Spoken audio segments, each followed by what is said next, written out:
If you have a bird chest and you have a really hard time growing a chest, here are 3 tips for you.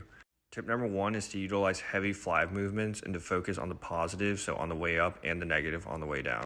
Your pecs actually run across your body laterally, so any type of flying movement is going to give you the maximum stretch and squeeze. Number 2 is if you genetically don't have a great chest, you have to be doing flat, incline, and decline pressing movements. Tip number 3 is to make sure you are doing enough volume. This isn't going to grow unless you consistently tear the muscle tissue and pump blood.